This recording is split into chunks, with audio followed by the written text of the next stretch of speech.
I don't know. I think Marnie came in first and she did it to everyone.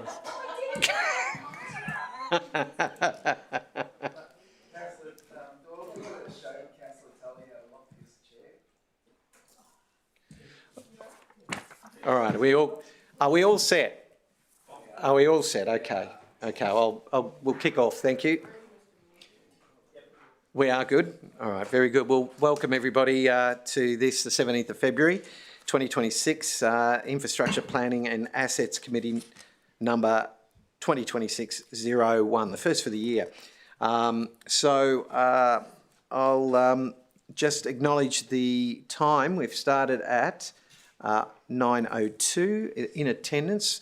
We have all from the committee, I believe, in attendance. I'll just go around the table, albeit I'll commence with the Deputy Chair of the Committee, Councillor Paul Tully. We also have Councillor Pye Augustine, Councillor Marnie Doyle, Mayor Teresa Harding, Councillor David Martin and Councillor Jim Madden, all in attendance. Do we have any observing at the moment? I do believe we may have some shortly. I'll acknowledge them on their entry. Sorry? Sorry, and I do apologise, Deputy Mayor. Hello. Thank you. The Deputy Mayor is online via Teams, so there are no apologies. Welcome to country. Acknowledgement to country. I've just read straight off the run sheet here and it's got welcome first, so my apologies. Ipswich City Council respectfully acknowledges the traditional owners as the custodians of the lands, winds and waters we all share.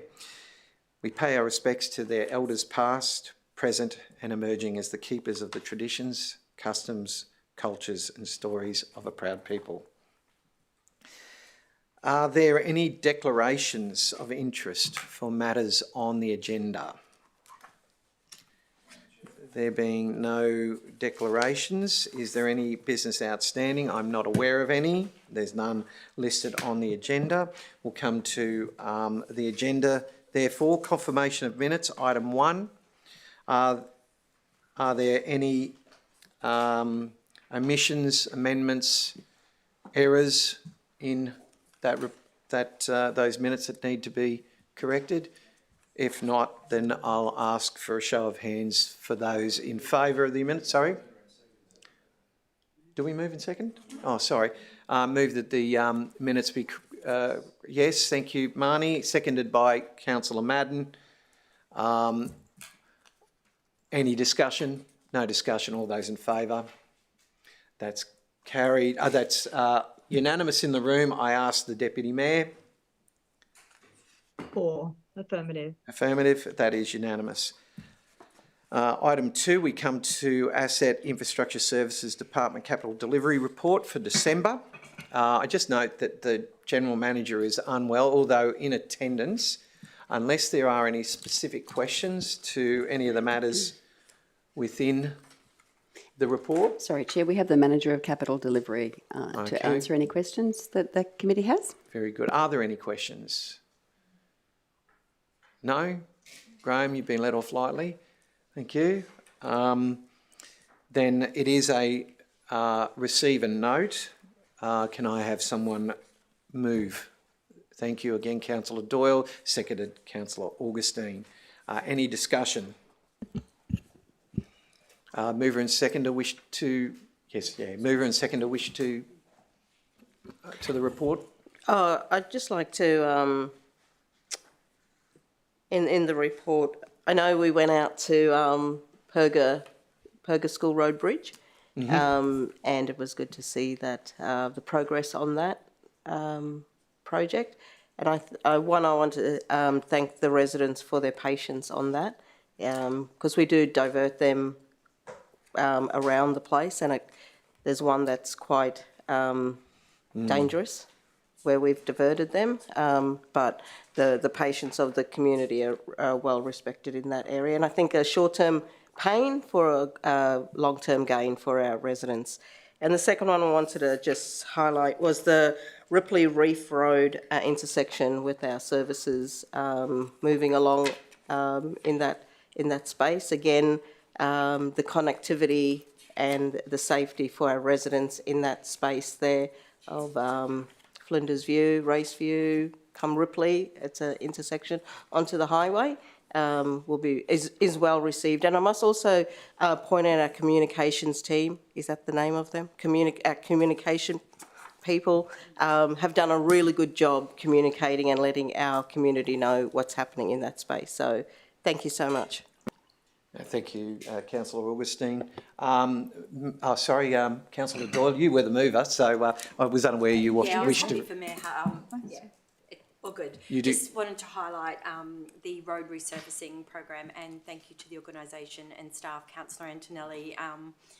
As you're aware, we recently met with staff, and particularly the works underway around the CBD. Residents have been complaining for a long time, so the standard that has been completed around the CBD for the resurfacing, residents and local businesses are delighted, and you and I obviously are really happy with the end result, but also the time and effort that the organisation's gone to in consultation with those businesses and residents that might be impacted, particularly And even after ourselves, night works. yeah. And we're involved in that, obviously. So thank you to the staff for meeting with us to make sure we minimise that impact. Thank you. Sorry, Mayor Harding. That's good. Well, thank you so much, Chair. Just want to thank the organisation on some of the reports there showing the progress on the provisional projects, because they're usually things that are very near and dear to our residents' heart, and the disaster recovery funding arrangement projects. But it's also been pleasing to see the team have been able to reuse the existing poles when delivering the Blue Gum Reserve lighting project. That has avoided additional procurement and installation costs and is delivering real savings for our ratepayers, as well as accelerating the delivery time. Great to see that the Riverview depot wash bay upgrades have been completed and are now in use. And I note the paving reconstruction work on Enterprise Street at Wulkaraka was completed ahead of schedule and under overall budget, which means there was less disruption for the local businesses and residents in that area. So it's great to see. So thank you, Chair. Thank you, CEO. Any other discussion?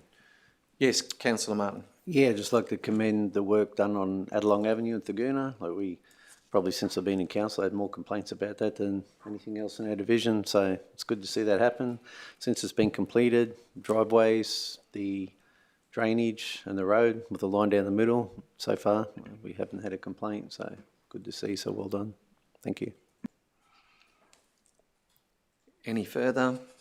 Well, just personally, with respect to yourself, Councillor Augustine, I note that you'd be familiar with the fact that we're also looking at some traffic management with respect to the Perga Road Bridge for those residents to try and ease it once we do have the ability for residents to drive or vehicles to drive over the bridge. We're looking at trying to take that, make that, a lot easier, particularly the connection there with Cunningham Highway. So that will be a marked improvement. Councillor Doyle, obviously a lot of the things you've referred to today will be in future reports to this committee, and we look forward to reading those and making them available to the public. And with respect to that, I just recommend to the community, those particularly watching online, take the opportunity to read through this report. This is where, in many respects, the rubber hits the road. This shows where a lot of your dollars, your ratepayers' dollars, as well as grants and other income streams for the council are going towards. And you'll be quite pleased to see that we are operating within budget and that all these projects are being delivered. I think there's a view in the communities at times that if they don't see council working in their own community, that nothing's being done. There are a vast array of projects being delivered each and every month within our city, which is quite obviously a large area, and you can see firsthand within that report what is being delivered. But there is a presentation associated with that where there's been particular projects highlighted, and I note Councillor Doyle and I are both very happy that a lot of those are actually within Division 3. Not that I had any say with the fact that they would all be, a lot of them would be in Division 3, but that said, there are a number of projects right across the city mentioned in there, and of course Adelong Avenue was one of them, as mentioned by Councillor Martin, and I'm yet to go out to have a look at it, but I'm told that it's a good outcome. So very good. And a host of other works that are being done, roads, drainage, footpaths and the like. So again, I commend that to the residents of Ipswich to read. It might be a dull read, it might be a dry read, it might even put you to sleep at times, but you can see exactly what sort of works are going on month by month here in Ipswich. I now hand back to the mover for right of reply. No. Look, I didn't think there was, but sorry, nonetheless. Yeah. No, just further to your point, Councillor Antonelli, recommending residents read that report, which is a great idea, but also I think we've got our online mapping. So Exactly. if residents want to see what's currently happening and what's coming in the future, it's a great tool, again, to see where the projects are happening and the money's being spent. Exactly, thank you. So put the matter to the vote. It is a receive and note. All those in favour? Against? Sorry, Affirmative. I'll ask again. All those in favour? It is unanimous in the room. Deputy Mayor. Affirmative. And I must apologise, I didn't ask whether you had anything to add, Deputy Mayor, so did you? I have none, and I'm losing my voice, so probably wouldn't be audible anyway. Thanks, Chair. No, you're welcome.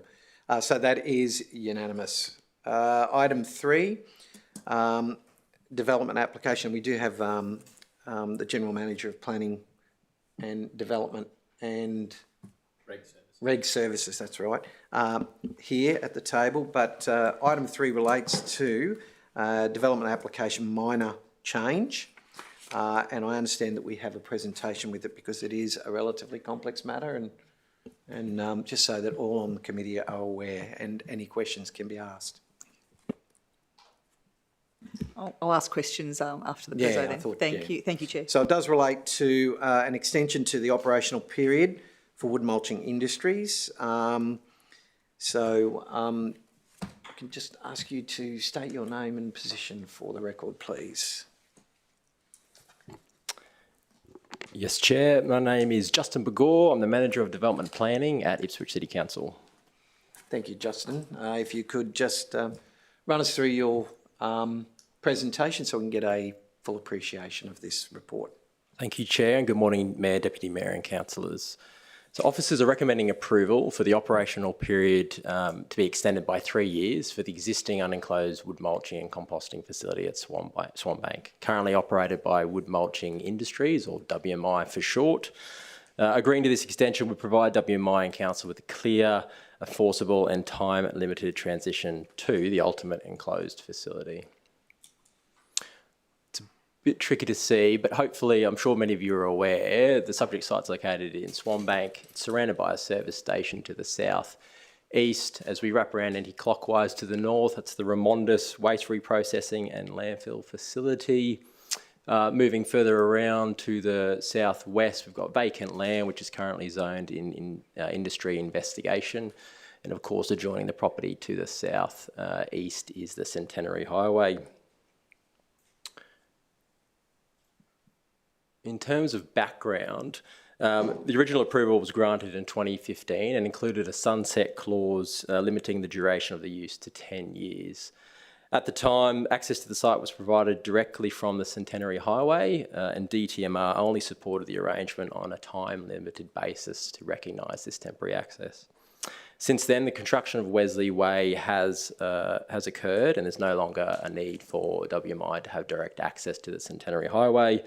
Therefore, DTMR removed this time-based restriction, and now it's ultimately in Council's remit to regulate that sunset clause.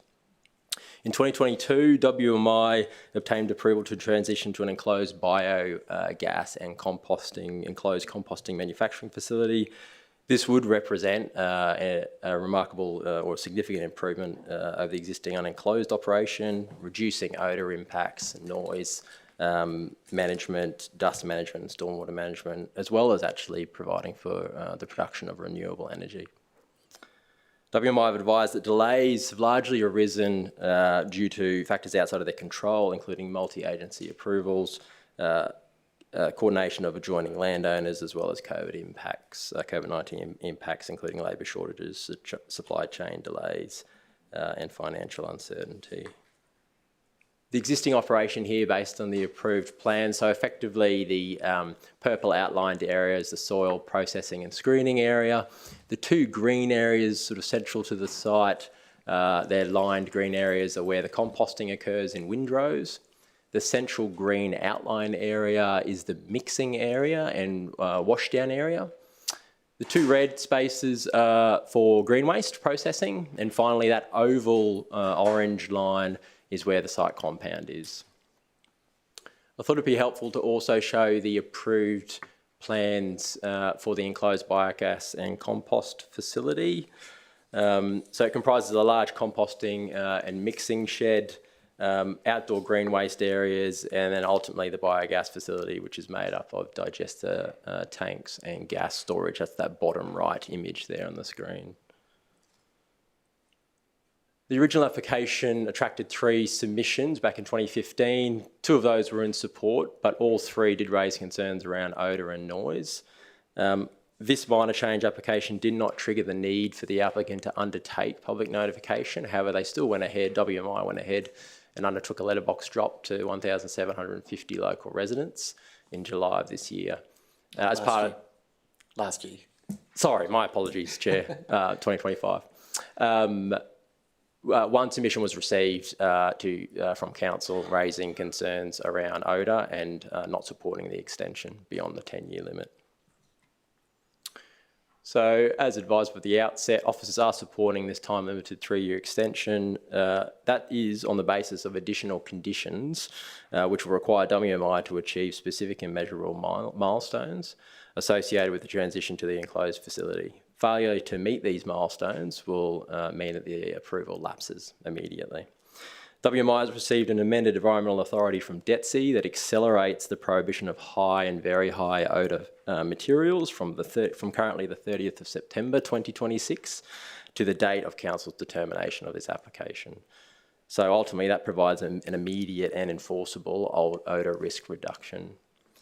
The 3-year extension also aligns with the public health inquiry in that it will provide some immediate relief to the community by restricting those high and very high odour materials, as well as focusing on a long-term solution to reduce odours by enclosing the facility.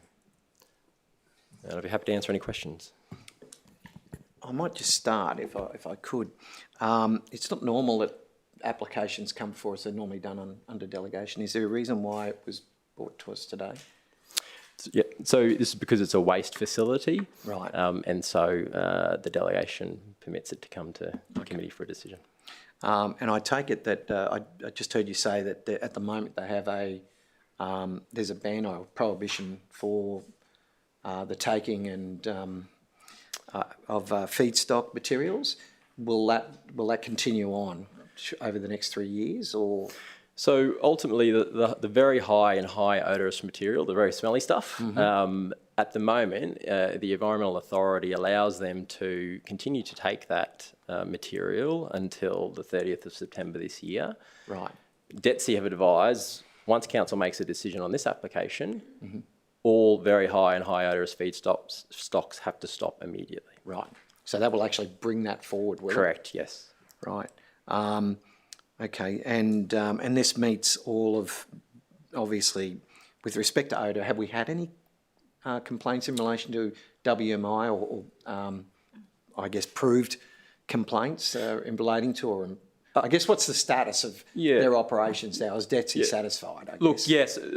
So WMI have worked pretty closely with DETSI over the last sort of 5 years, and we've seen a noticeable improvement in the odour from the site to the point where we've probably received less than 5 complaints over that same period.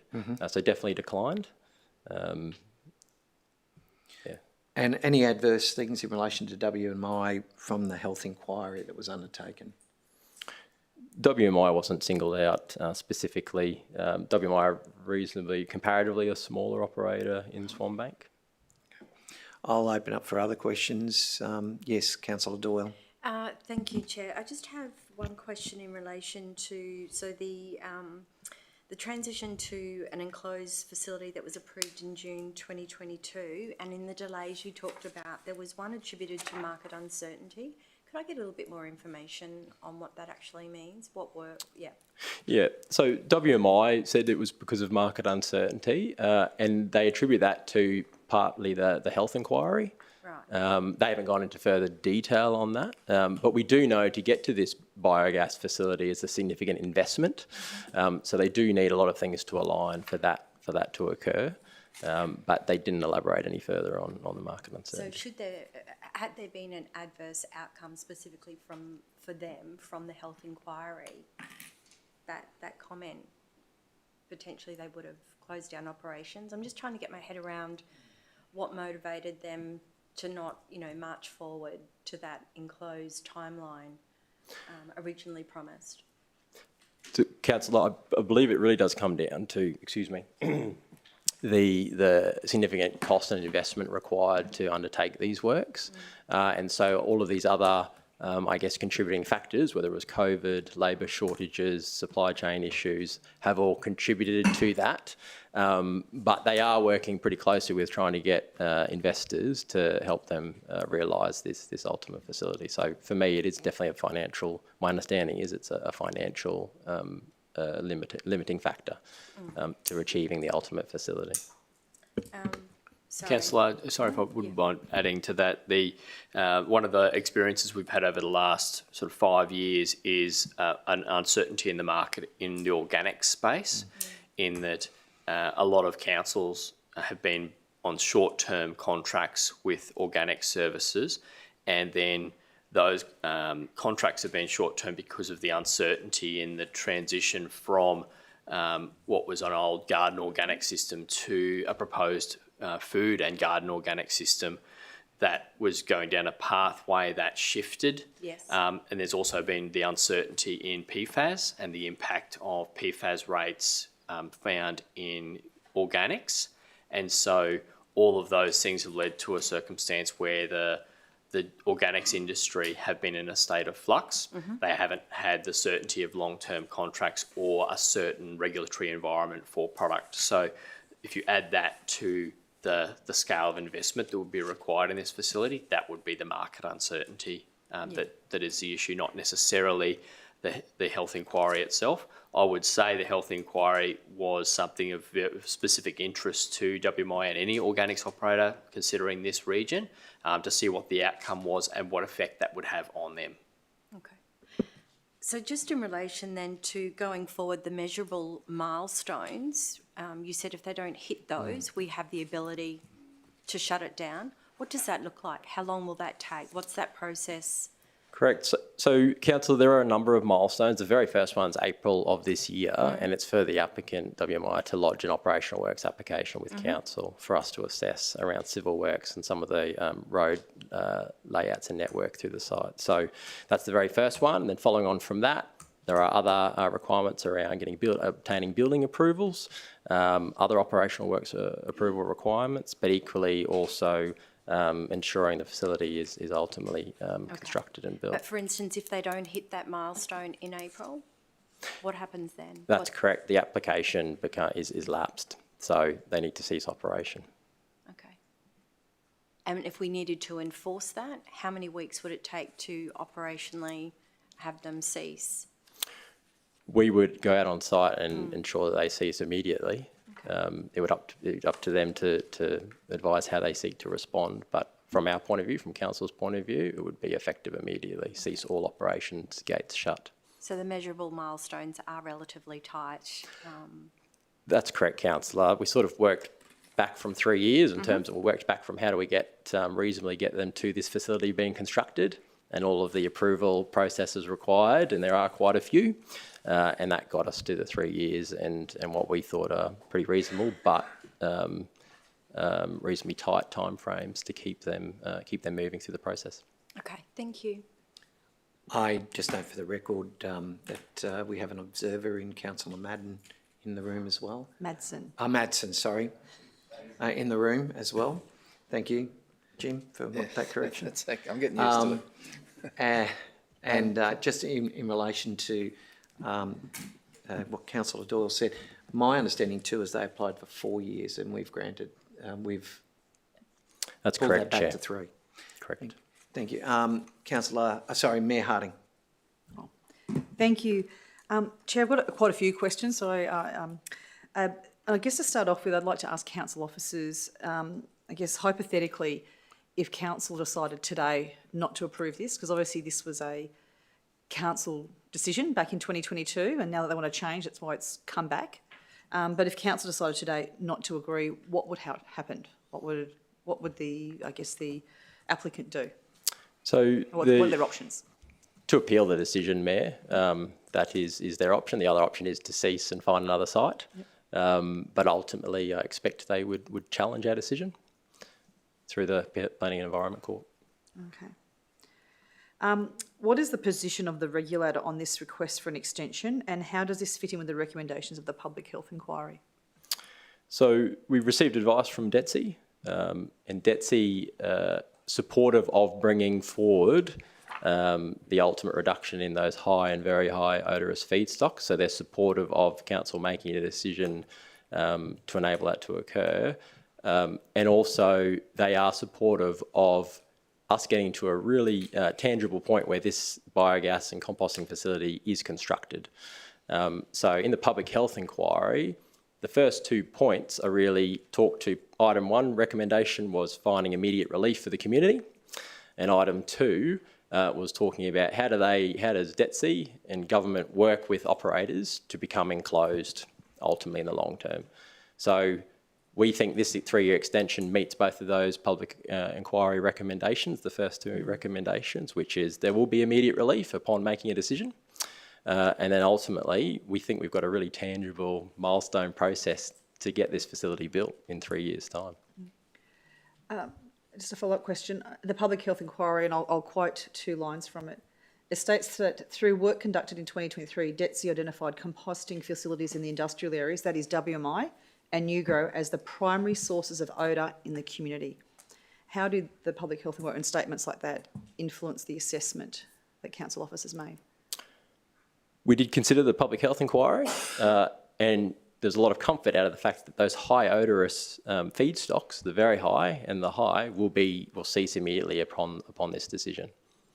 Okay. So a reduction in that odour will occur immediately. Okay. The approval was in 2022, June 2022, and obviously they had 6 years to 2028. Yes. So this extension of 3 years, does that mean they've got till 2031, or when do they? So the original approval is 2015 for them to do outdoor unenclosed. Yes. Yeah. In 2022, working with the state, they put forward a proposal to enclose the facility, and that was a separate development application, different land use, being a biogas facility, and so that sits over the top, knowing that they only had a 10-year approval to operate outdoors. So if the decision is made to extend it by 3 years, that will extend the 2015 approval out to 3 years for unenclosed operations with those specific milestones. So what's that expiry date?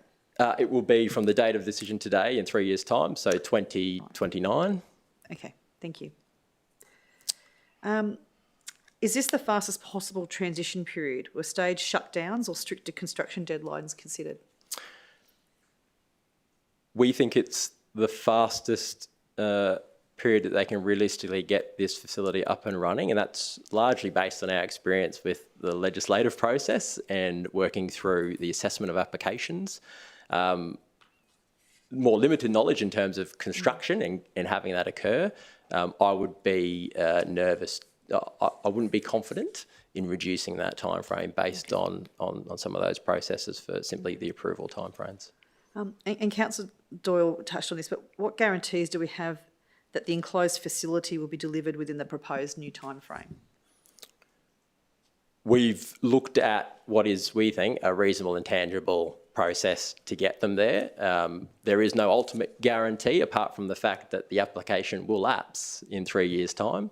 And for them to extend that, they would have to come back into council to seek to change that condition.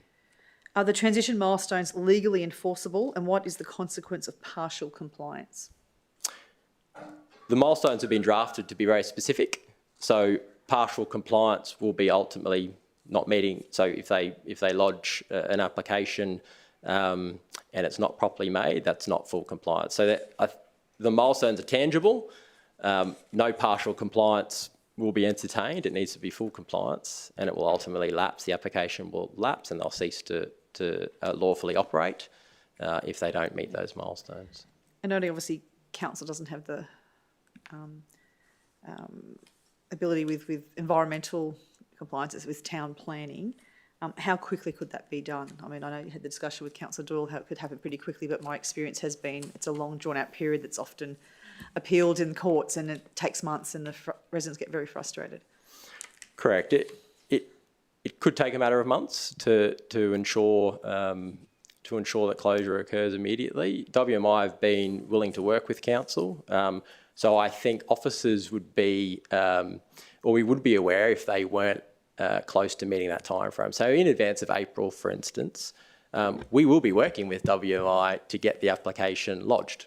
And we provide advice to applicants, like we do across the city, around what they need to submit and our view on that prior to even lodging the application. So a lot of the work is done, and conversations with applicants occur even before the application is lodged and decided. So if we feel like it's not going to meet the time frame, we could start preparing for enforcement even before that. Longer term, is WMI the ones operating the facility? The advice from WMI is they will continue to operate the facility and construct and operate it. Yeah. I know in the report it talks about the fact that they had 6 years, and there's a list of reasons that they have claimed for the delays, and I'm not an expert in this. But based on your experiences, as a planner and looking around the state or around the country, do you think the reasons that the applicant has given for the delays of why it won't be built within 6 years, do you think they're reasonable or not? I do, but it's only one factor around our decision making in terms of what the applicant provides us, but also what we as a council have seen and experienced. And to Brett's comments before, there was a lot of uncertainty through that period. So I'm confident that they're reasonable. It's a reasonable justification as to why they haven't achieved the biogas facility at this point in time. I note that the paperwork talks about the fact that this site will be approximately 0.8 kilometres to the northeast, so it's sort of closer to, quite close to residential estates. How does that fit in with our planning scheme?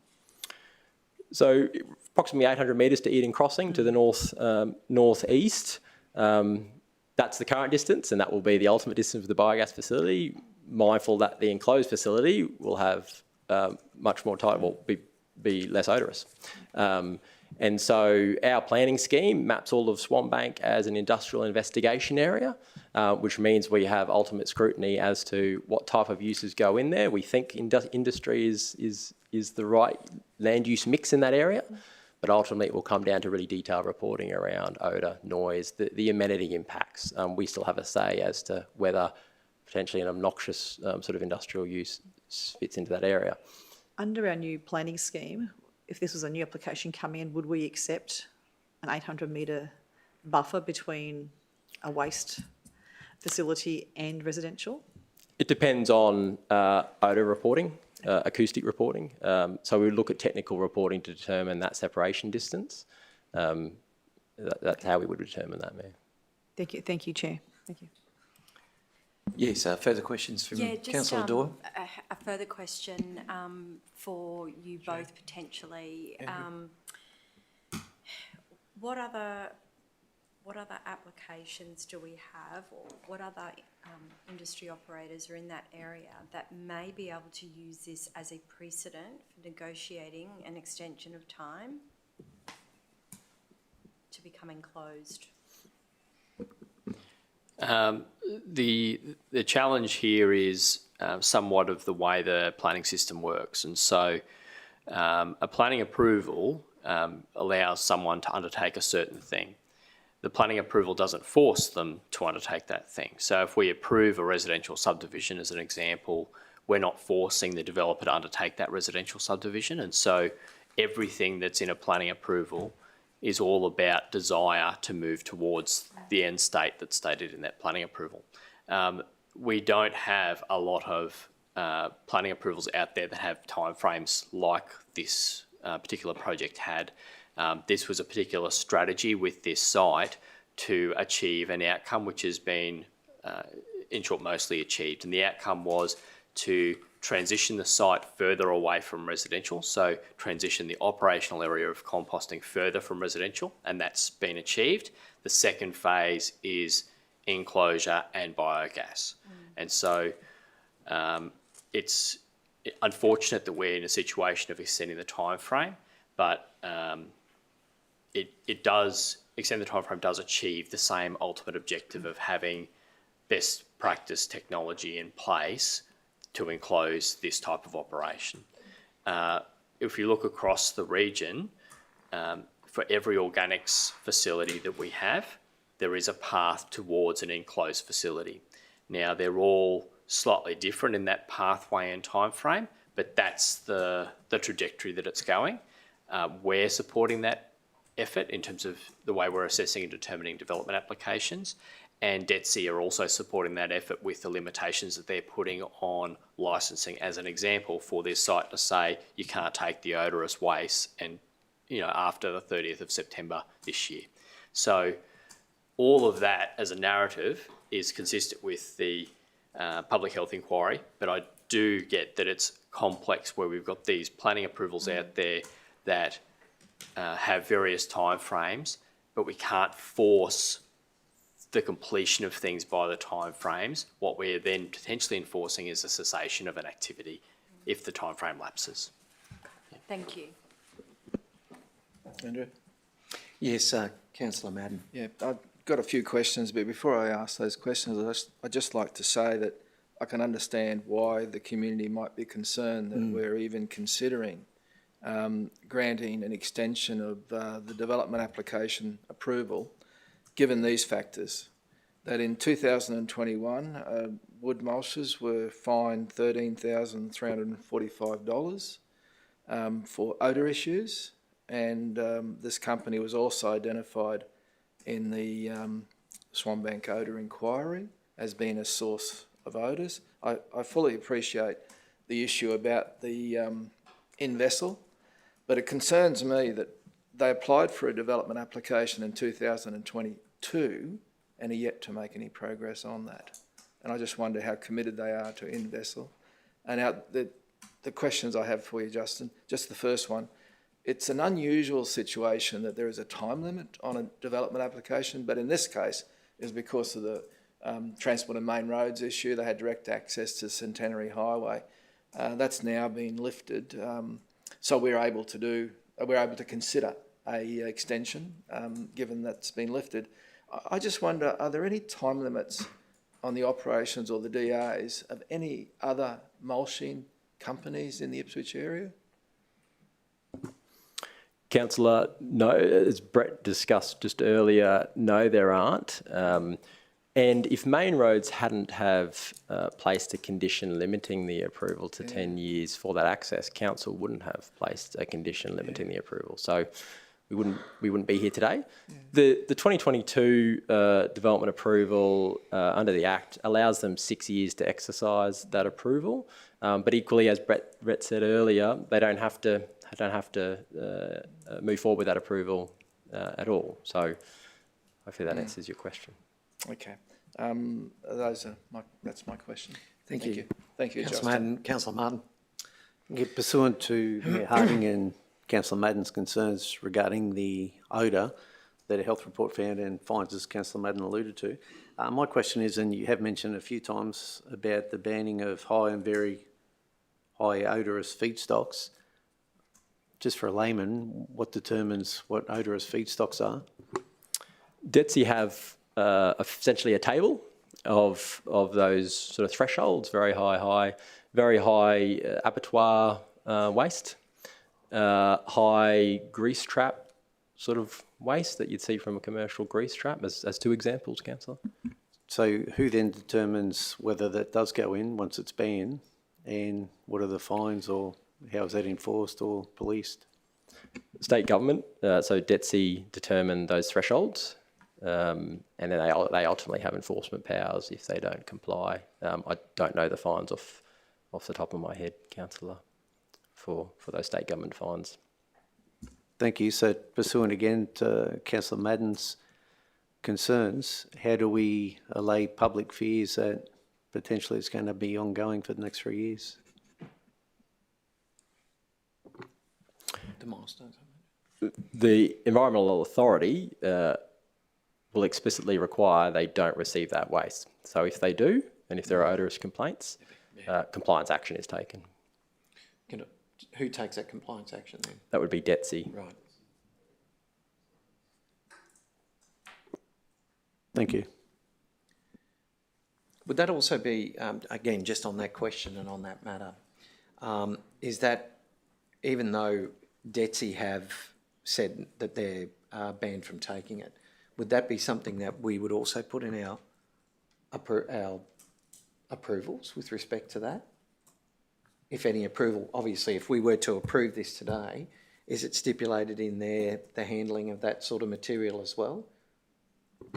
No, we don't look to duplicate conditions of an environmental authority, so that stands on its own 2 feet in a separate environmental authority approval. And we're satisfied that that DETSI would cover that sufficiently? Correct, Chair, yes. Any further discussion? Yes, Councillor Tully. Yeah, just briefly, I just got one question in relation to a breach of an approval we gave today. You mentioned the automatic lapsing, but that wouldn't prevent them from taking legal action to challenge whether or not they had breached it, and that could drag on for years, and in the meantime they'd continue to operate. Would that be a fair analysis of the situation? Councillor Tully, we could seek a court declaration to close the gates as part of those legal proceedings. So whilst legal proceedings could go on for several years, we still have the ability to ensure that the use ceases through that legal process. Yeah, I understand that, but yeah, a lot of these do drag on, as you say, for a number of years. Just to both of you, just to clarify, in the report, and you mentioned this with the question from the chair, that it's before the council today, and minor matters don't normally, certainly minor matters don't normally come here. And you referred specifically to this, Justin, that it was because it was a waste activity.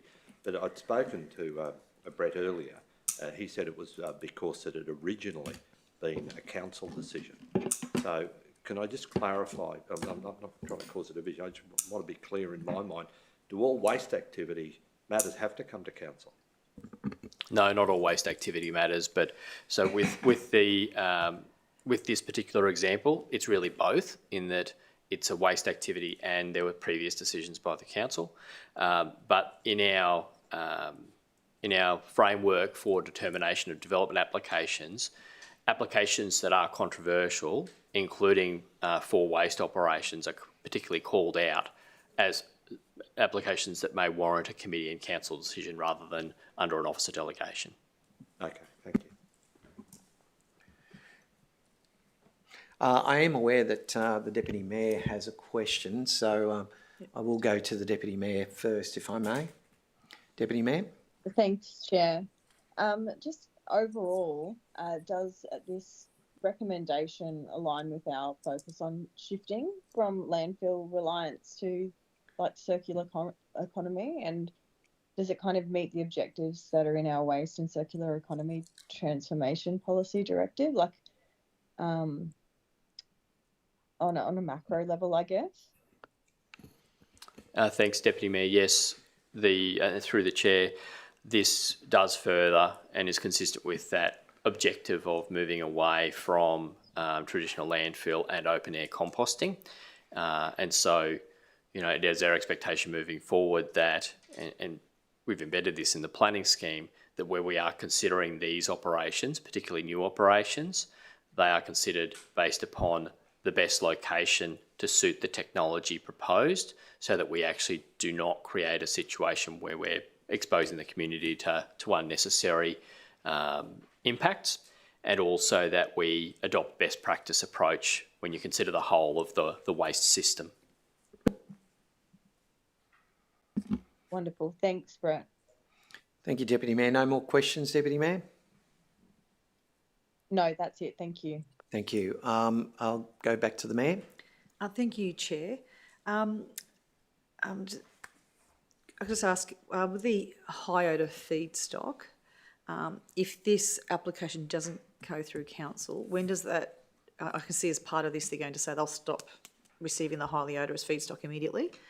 But if council decides not to vote against it, when will they be legally having to stop taking in that high odorous feedstock? September 2026, Mayor. Okay. So even if, regardless of the decision today, and I guess next week, there'll be no more open composting by WMI from September 2026? Mayor, there'll still be open composting, but it won't be the high odour aspects. Right. So the very high and the high odour aspects. They'll Okay, so still there'll still accept food waste, which is classed as a medium Yes. odour. But no, it'll remove still outdoor composting until we move to the ultimate biogas and indoor facility. But it won't include very high and high odour Just feedstock. so with residents, so at the moment WMI are taking in highly odorous food stocks? Correct. Okay, Oh, thank you. Thanks, Chair. Sorry, just to clarify, I thought you said that there's currently a ban on the high food stock in there at the moment by DETSI. I suspect Mayor meant highly odorous feedstock, not food stock. Highly odorous food stock. Feedstock, I said. Feed stock, yes. So that is currently banned, is that correct, at the moment? There's a stay on that?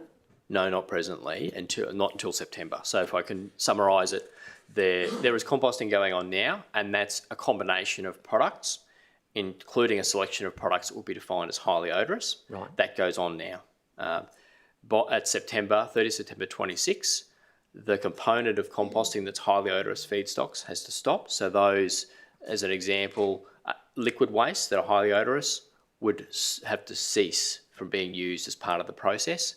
The approval of this development application means that that gets brought forward to the date of the decision, essentially, which would be the date of the council meeting next week, yep. Yeah. Yep. And so this is a pathway that most other organics facilities, if not all for Ipswich at least, are on, where the lever to consider an alternative technology path and a better outcome is through the control of those highly odorous feedstocks, that they can't be processed unless there's a best technology solution. We've got any other questions around? I just want to note, it has been said a couple of times that the matter is before council. I think it's been mentioned in this meeting, it's before council now, it is committee. So whatever is the outcome today, it still gets referred, this is just for those observing and watching online, it still goes to council next week for the final outcome of that decision, whatever that decision may be today. So I just note that just for the record. So is there, just on that, no further questions? Yes, Mayor. Sorry, Chair, you've been Yeah, very you're right. patient with me, just so I can so let's just say council does approve this next week. That means the operator would immediately cease the highly odorous, but they would continue to operate open Winrow until September. Or you're saying that they would have approval to continue this till 2029? Correct, Mayor. They would have approval to continue to operate unenclosed until 2029. Right. Providing they meet the milestones. Correct. Okay, thank you. Yeah. Okay, just on that note, and this is a highly emotive, highly delicate matter, so I just thank everyone for their contributions to the discussion. Thank you, Justin, very much. I appreciate it. Yeah, really appreciate the presentation and handling all our questions. We really do. Thank you.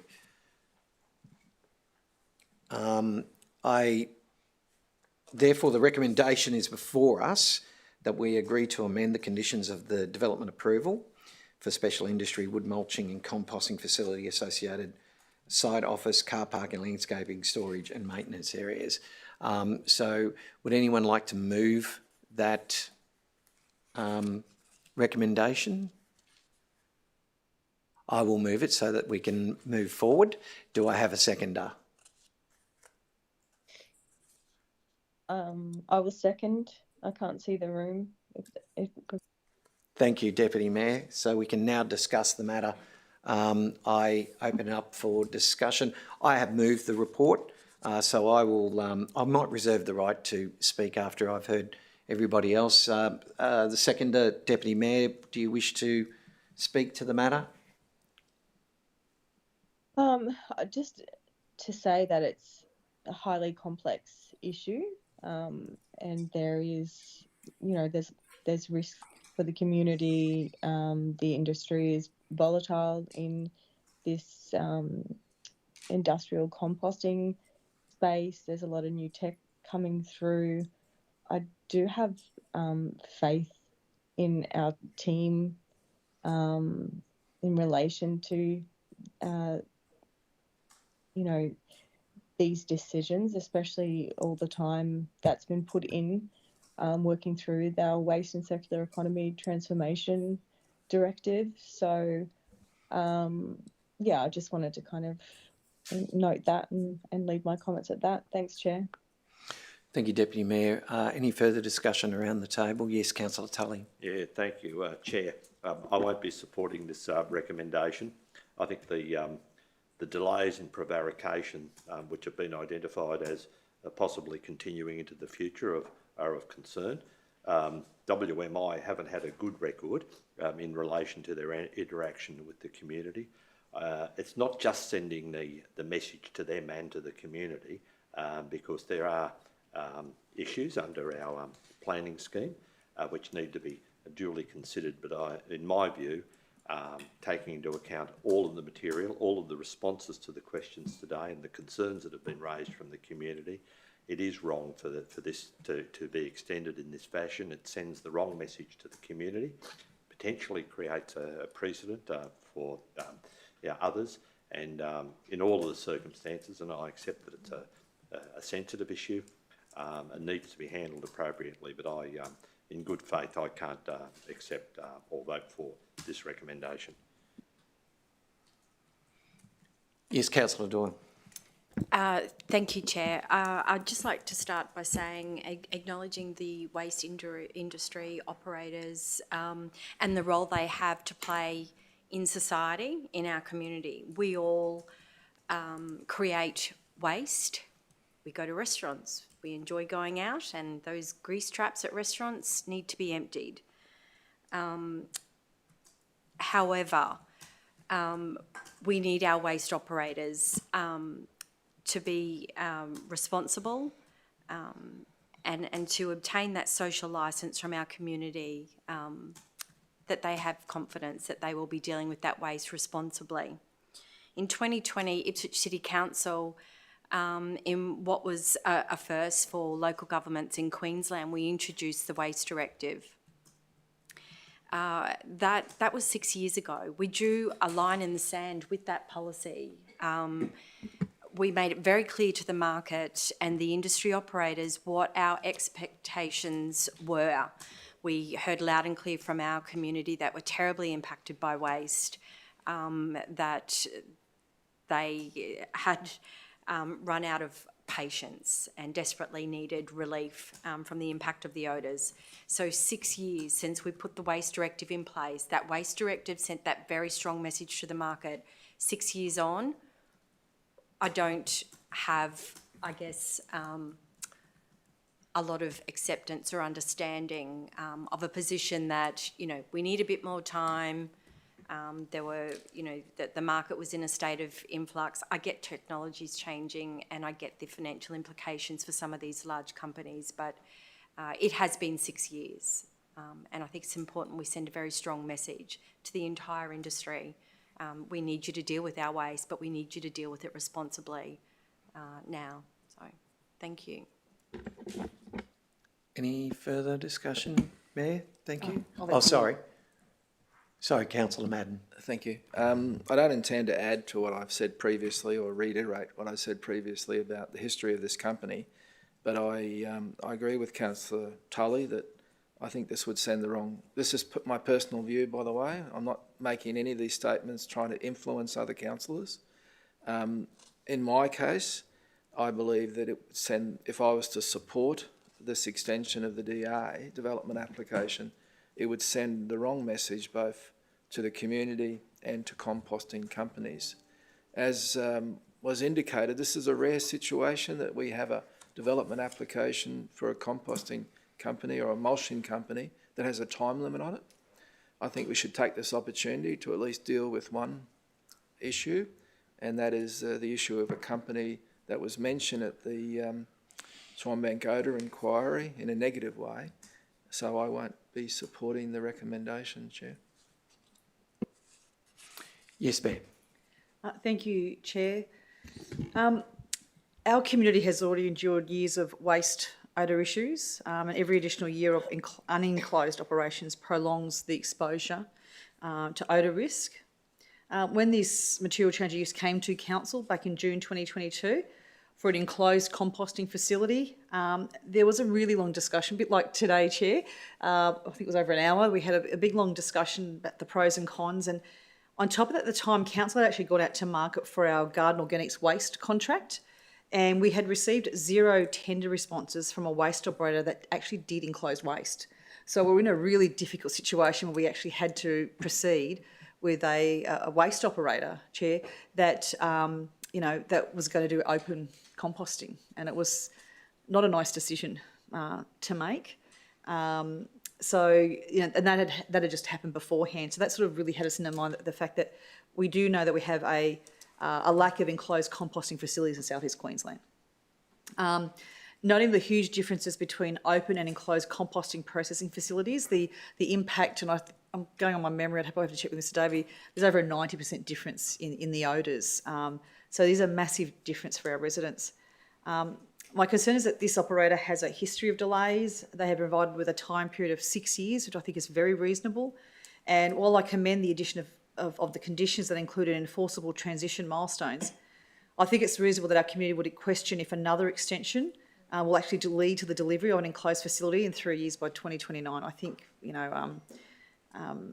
people they're at their end of their tether. As far as I can see, there will be an immediate win for the community if we do approve this. There'll be an immediate ban on that high odour feedstocks. That is attractive, I think, for our community. And it's probably the biggest feedback I had from our community about the public health inquiry was it's all well and good that we go to enclose from September, but what about now? What do we do between now and then? So that is a very attractive offer that they have made to our community. And like I said, it does align with the public health inquiry's call for urgent odour relief. Council's proposed enforceable deadlines mean that if the operator misses any milestone, the approval automatically ends and the operations must stop. So thank you for negotiating that condition.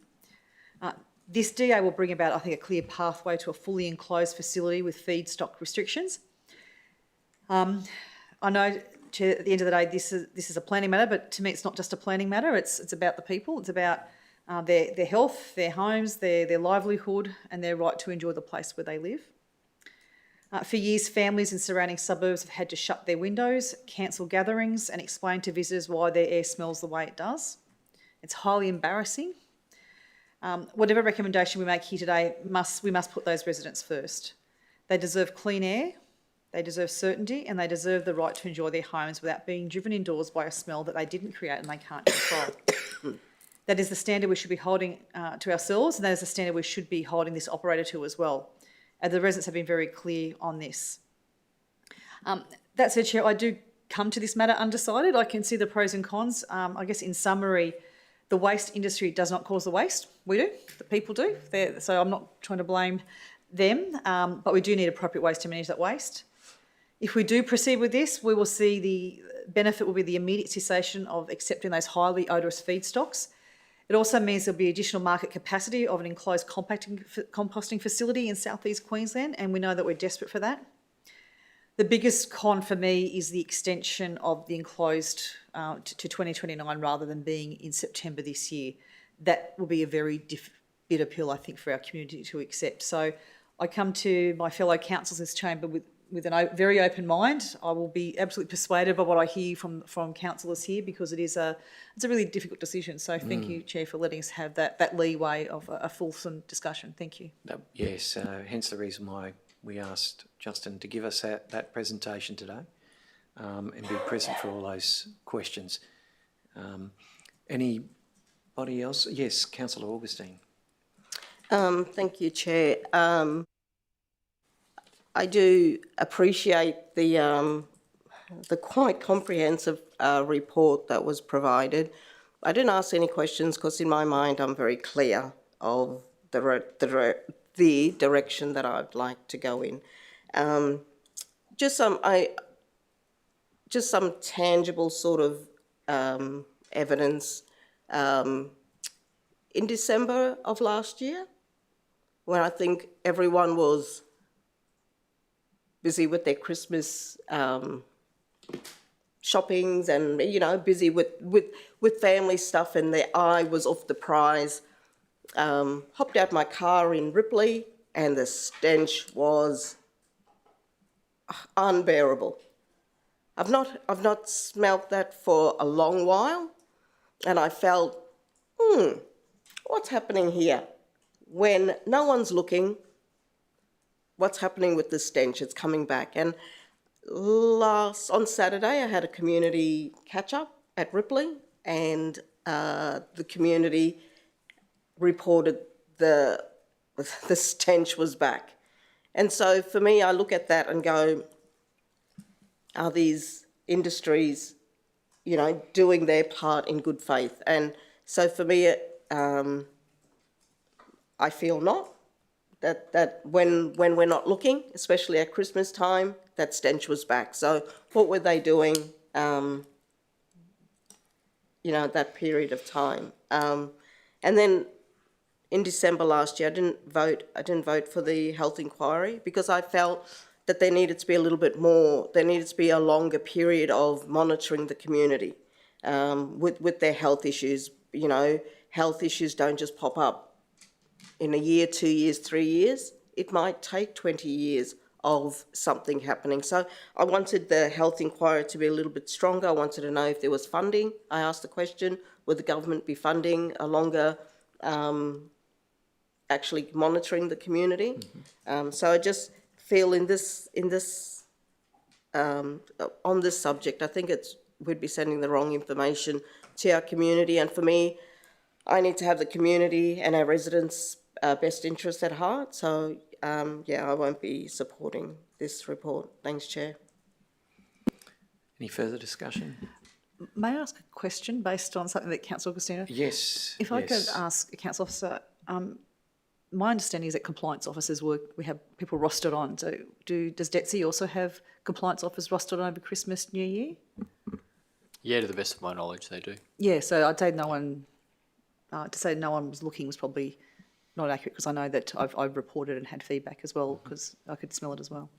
Yeah, and of course the reporting is through an app or a website, so you can report the odour issues at any one time. Thank you. Thanks, Chair. Councillor Martin. Can I just ask a question, Mr. Davey? Suppose we don't give an extension and we vote against this, so the consequence will potentially take us to P&E court. What are our chances of success there? If I can ask just That would be that. legally privileged. Yeah, we would have to That would be a go legally closed privileged session discussion. and discuss our court. Or can we potentially of court. close this? Yeah.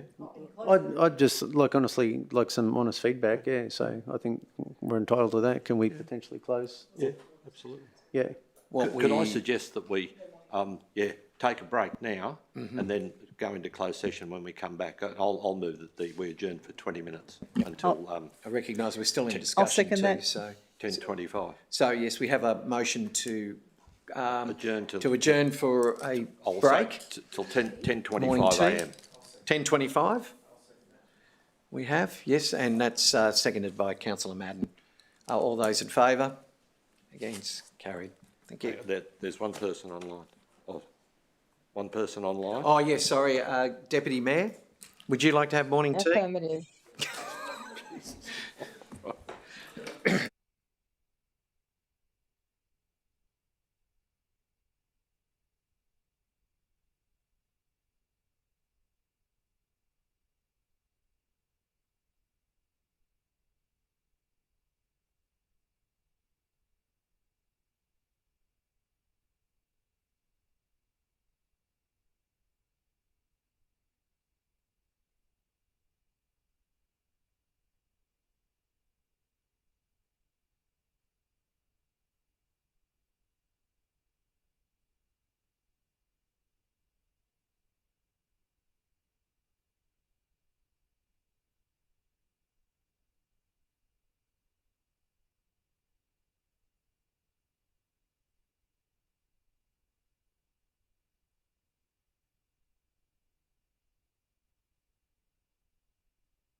Okay, we're all ready?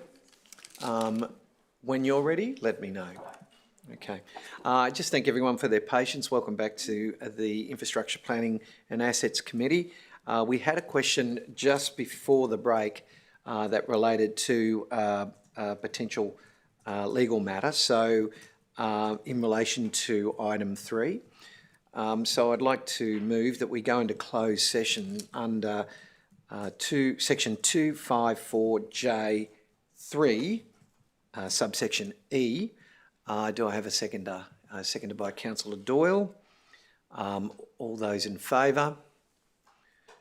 Deputy Mayor, that's unanimous in the room Affirmative. and unanimous in general. So the meeting is now closed. If I can ask those who have no business here in for the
me know when we are in open session.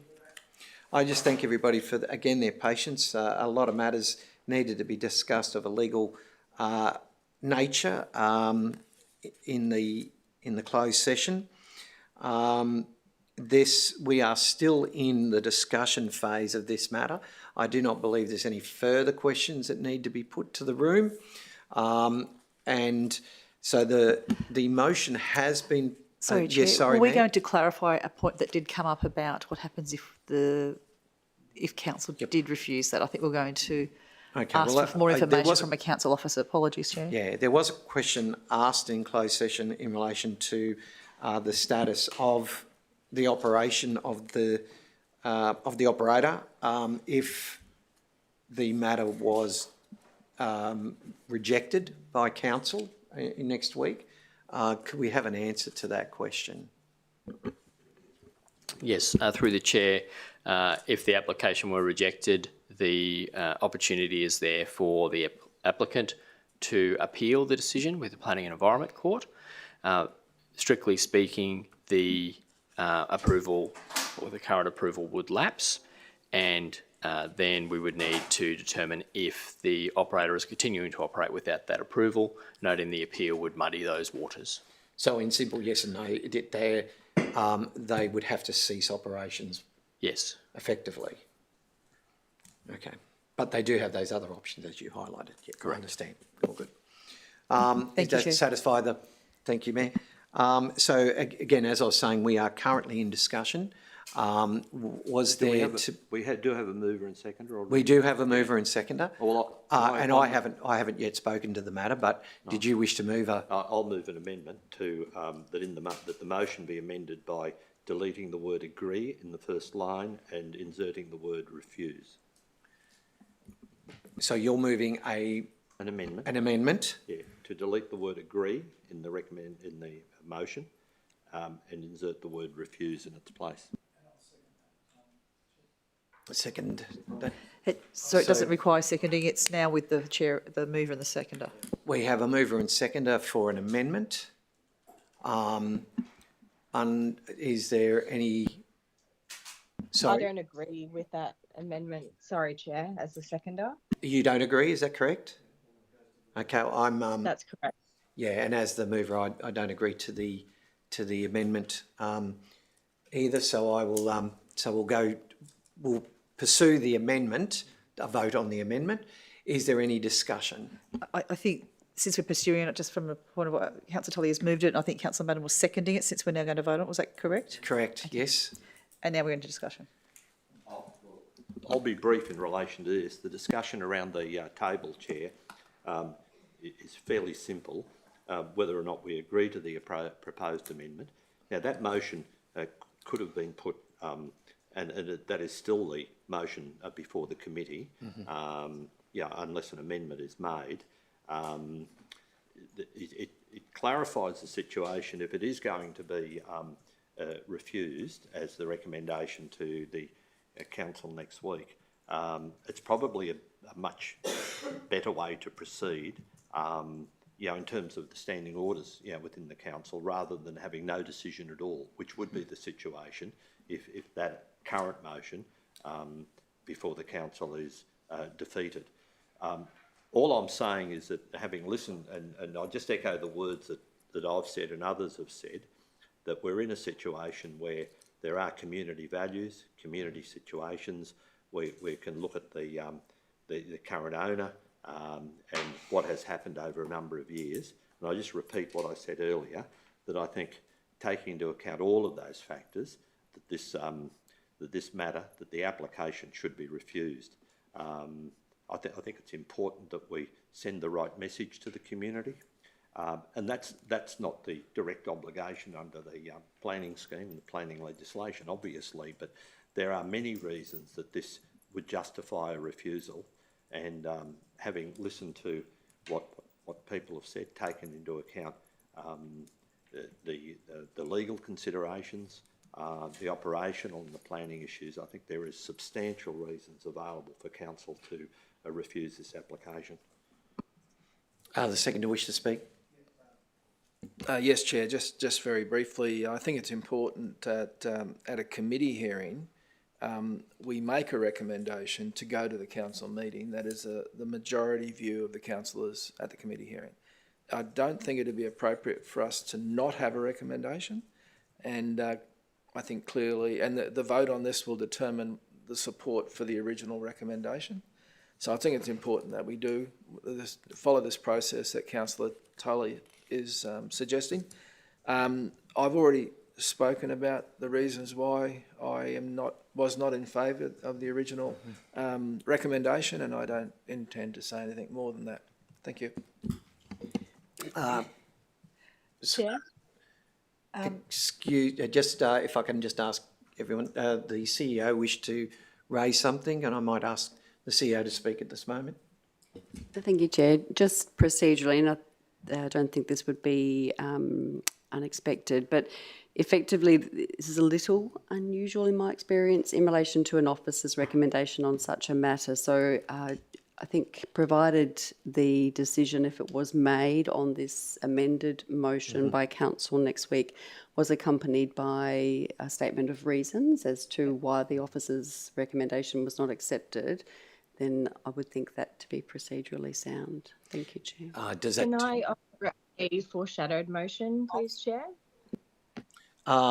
Yes, I'll just come to you in a moment, if I may, Deputy Mayor. So just on that, I'm not sure whether that is required specifically today or it is required for the meeting next week. I don't believe it would be specifically required today, but if the decision was made, correct. Yes, next at the council meeting. Thank you, CEO. Deputy Mayor, you had a foreshadowed motion. Yes, that we Foreshadowed amendment, sorry. It would be a foreshadowed motion, I believe. I think it's too different to be an amendment. It was to lay the matter on the table to the next council meeting so that our officers can supply us with the detail in relation to the regulatory provisions within the approval and explain to us the risk associated and the differences in these bespoke, I guess. I suspect, Deputy Mayor, we'll still have to handle the amendment or the motion to amend first. Correct. So I think procedurally that the Deputy Mayor has put a foreshadowed amendment or motion. Yes. So that, thank you. That We then just gets keep put going back to, I have my hand up to say that at the moment we're looking at whether we're going to take on the board the amendment from Councillor Tully. Yep. And if that does get up, we'll actually then be debating. That will be the live motion for us to debate. Whereas if Correct. that doesn't, and that's, and my other thing is we will do a foreshadowed amendment or foreshadowed motion. If it was a foreshadowed amendment, if this amendment that Councillor Tully put up fell down, we'd look at it as opposed to it's a foreshadowed motion. We're still back with the original motion, and therefore the Deputy Mayor wouldn't be looked at till then. Yes, so we do need to, Deputy Mayor, my apologies, but we do need to... That's my advice, Chair. Yes, well, that was exactly what I was going to say. I believe that we must deal with the motion to amend first, and then we can come back to that foreshadowed motion post that or we may decision. Not be. Or we may not need it. If I could speak, just the fact that, Chair, that what we're looking at now, the live motion is, are we going to accept the amendment that Councillor Tully has moved and Councillor Madden has seconded? And if we do agree to that, then we will debate that matter. Yes, so I agree. And it'll have to be moved and seconded again. Thank you, Mary. If it is knocked back, then my understanding is that we'd go back to what's here on our council recommendation paper. And if that's accepted or not, but if that's not back, then we go to the Deputy Mayor's motion. That's foreshadowed. Thank you. Exactly how I was going to explain it, Mayor. Thank you, Chair. Yes. Which we can't do the foreshadowed motion. laying something on the table. It is on the table because when it goes, whether it's a recommendation to agree or refuse, it is on the table for discussion next week. So all of the information that's requested is going to be available, and the whole matter is debated, and council could change the recommendation that goes before next week. So it's a foreshadowed motion that, and I'm only using this to contextualise where we're at the moment, whether it's a recommendation today to refuse or a recommendation to agree, it's going to be on the table next week for discussion. Correct. So, operationally, I don't see that foreshadowed amendment will achieve anything more, because we can ask all those questions next week. Well, we will, again, we will discuss that after we've dealt with your motion or your moved motion to amend the recommendation, seconded by Councillor Madden. Is there any further discussion specifically on that amendment, on that mooted amendment?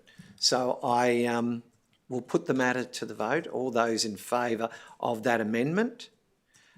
We have in the room in favour, I will go round the table, Councillor Augustine, Councillor Tully, Councillor Doyle, Mayor Harding, Councillor Martin and Councillor Madden. Those against, as myself. Myself. And yes, I was going to come to you. Thank you. So you are just confirming, Councillor Deputy Mayor, you are against the amendment? Correct. Okay, that is 2 against and the remainder 4. So the 4s for the amendment have it. So that is now the substantive motion that we come back to. I come back to you again, Deputy Mayor. Your tabled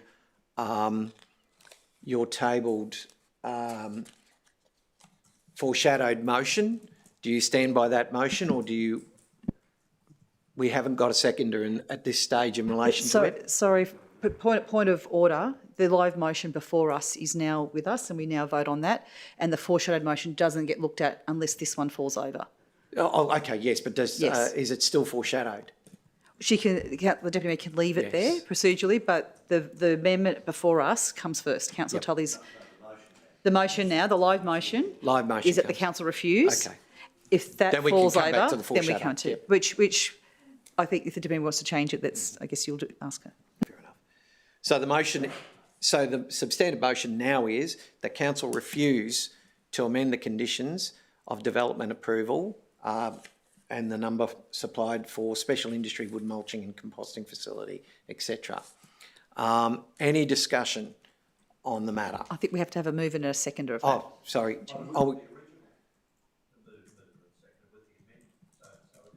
It is still a live motion because it was moved and seconded. So the amendment was moved and seconded and voted on. We're now debating that, so it has to be moved and seconded again. Apologies. No, No, the it original doesn't. motion was moved Oh, yes. and seconded. Okay, And then we apologies. decided to amend it. You're correct. So that is the live motion without the need for another mover. Beside or the seconder. fact that the mover and the second did not support the amendment, Correct, yes, yes. the motion is Okay. still live. So you're correct. We're at So- discussion now. So do we? So if I may ask procedurally, because of the change, do we now reopen it again for discussion and we start again, or do we just? I think we have to open for discussion. I don't have anything else to add. I'm ready to Point of vote. order, yeah. Thanks, Chair.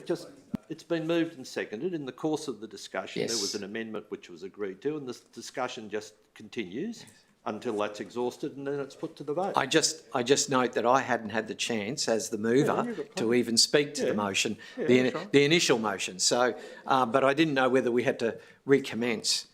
That is because that is the first time I've had that situation ever. So, okay, thank you. And look, I do.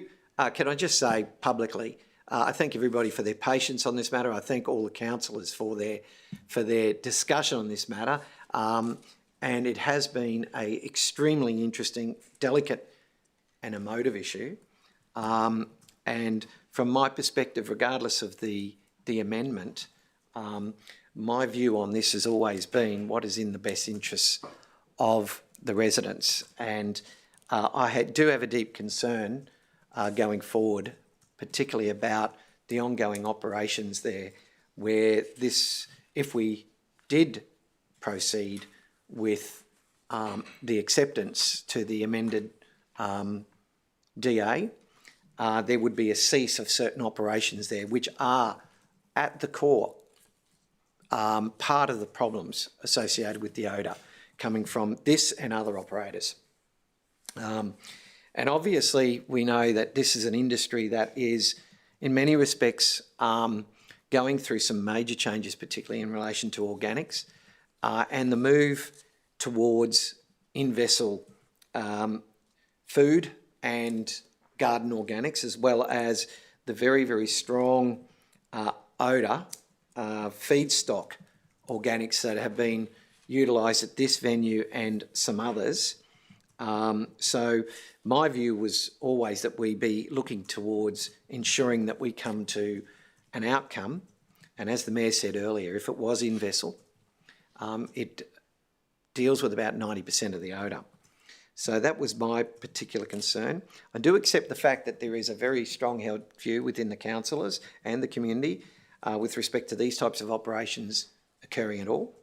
But I also do understand there is a need, and the industry itself is moving towards better and best practice. So I will honour the change in the motion, but I did wish to note that this was not a matter of me supporting the industry over the residents. It was me looking at it from a pragmatic, practical and outcome situation. So I recognise that going forward this needs to go to the council next week for formal ratification.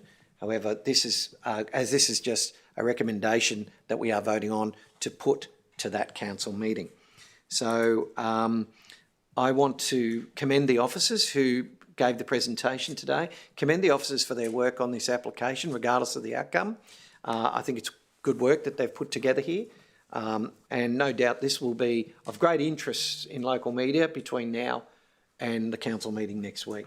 So that is the end of my discussion. That being the end of discussion, put the matter to the vote. All those in favour? Against? Yes, I will be coming. So we are all in favour in the room. Your position, Deputy Mayor? Affirmative. Affirmative. We are unanimous. Thank you. Again, I thank everybody for their patience on that matter. This has been a very lengthy matter, and we'll move now to item 4,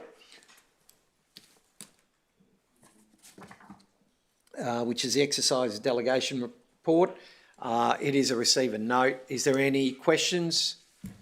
I'll move the recommendation, which is a receive and note. Second by Councillor Doyle. Thank you. No discussion. All those in favour? Unanimous in the room. Deputy Mayor? Affirmative. That is unanimous. Now the next matter, which may also go into closed session, if there are any specific questions in relation to court action status. I understand a lot of the questions may have been satisfied by the development manager during the week. However, are there any questions in relation to the court action status report? Noting that there is a matter that has come up in recent days that is likely to go to court, is there any desire for discussion on that matter today? That being the case, it is a receive and note. I'll move the report, seconded by Councillor Tully. Discussion? All those in favour? Against? That's carried. That is... Oh, sorry, my apologies, Deputy Mayor. Thank you. That is unanimous. That is all the items on the agenda. We now move to notices of motion, which there are none. I do not believe there are any matters arising. Are there any questions or general business around the table? There being none, I'll move on. That is the conclusion. just a point of order, like we need to normally take a break for 10 minutes between meetings, and the timing's not all that great, and then we can start the next committee, but then we'd normally take a break at 12 or so. So just Who is it? Oh, before that's you your one. close, So how would because- you like to handle it? Well, I don't know what people want to do. If I could say, I actually have a media commitment at 12 o'clock, so I'll be out from 12 to 12:15. Would you like a 45-minute So break? I'd like to stick to the normal timings. So we'll open finance in 10 minutes from now. Yeah, okay. Yeah, I'm happy with that. Just Quarter raising a two? big, once you close it, we don't Yeah. have any option to change Okay. it. Close the meeting. Again, thank you everyone for attendance. Thank you. Whew.